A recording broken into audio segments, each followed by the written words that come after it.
Hi friends, அனைவருக்கும் வணக்கம். தங்க நகை கடன் வாங்கியவர்களா நீங்கள்? அப்போ அவங்களுக்கான வெளியாகியுள்ள சற்று முன் வெளியாகியுள்ள சூப்பரான அறிவிப்பு தான் என்னென்னா, நகை கடன் வைத்துள்ளவர்கள் தற்போது முக்கியமான மகிழ்ச்சியான அறிவிப்பு என்று வெளியாகியது. அதில் என்னென்ன அறிவிப்புகள் வெளியாகியுள்ளன என்பதை பற்றி தான் இந்த வீடியோவில் பார்க்க போகிறோம்.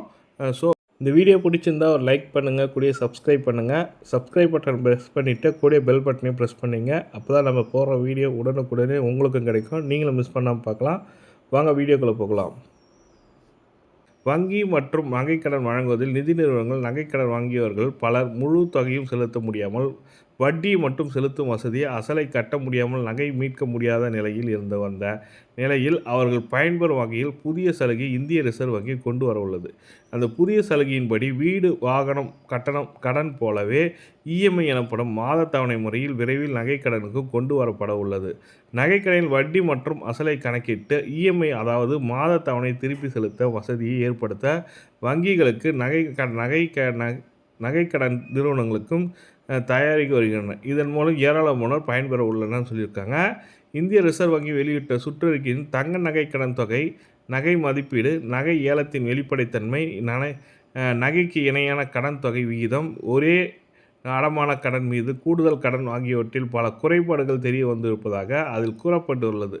இந்த புதிய முறையின் கீழ் நகை கடன் பெறுபவர்கள் அசல் மற்றும் வட்டி இரண்டையும் சமமான மாதத்தில் தவணை இஎம்ஐ கடன் காலத்தில் தொடக்கத்திலிருந்து செலுத்த வேண்டியிருக்கும். தங்க கடனுக்கான லோன் வாங்குவது குறித்து வங்கியில் மற்றும் நகைக்கடன் வாங்கும் நிதி நிறுவனங்கள் ஆலோசித்து வந்தன.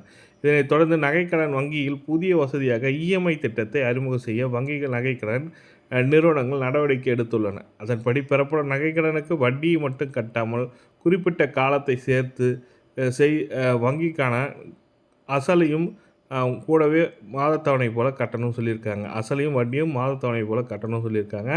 இதனால் குறிப்பிட்ட ஆண்டுகளில் நகைக்கடன் அடைவதுடன் அசலை கட்ட முடியாமல் நகையை ஏலம் விடுவது தவிர்க்கப்படும் என்பதால் வாடிக்கையாளருக்கு நன்மை ஏற்படும் சொல்லியிருக்காங்க.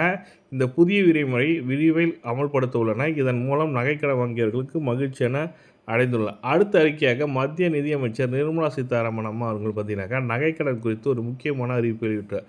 அதன்படி வங்கி அல்லாத அடகு நிறுவனங்கள் சில விதிகளை பின்பற்றுவதில்லை என்றும் அவைகள் ரிசர்வ் வங்கி விதிகளை பின்பற்றாமல் நகைகளை ஏலம் விடுகின்றன. அடகு நிறுவனங்கள் அப்படி செய்வது தெரிந்தால் அதற்கு எதிராக கடும் நடவடிக்கை எடுக்கப்படும்.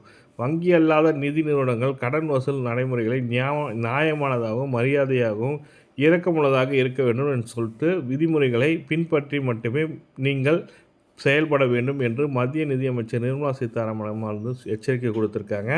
வங்கி அல்லாத நிறுவனங்களுக்கு ஒரு எச்சரிக்கை கொடுத்துருக்காங்க. அதாவது நீங்கள் நகைக்கடன் முறையாக வசூலிக்கப்படணுன்ற மாதிரி சொல்லியிருக்காங்க. இந்த 2 விதமான தகவல் தான் உங்களுக்கு ஷேர் பண்ண நினச்சேன். வீடியோ பிடிச்சிருந்தால் லைக் பண்ணுங்கள், கூட சப்ஸ்கிரைப் பண்ணுங்கள். தேங்க்யூ.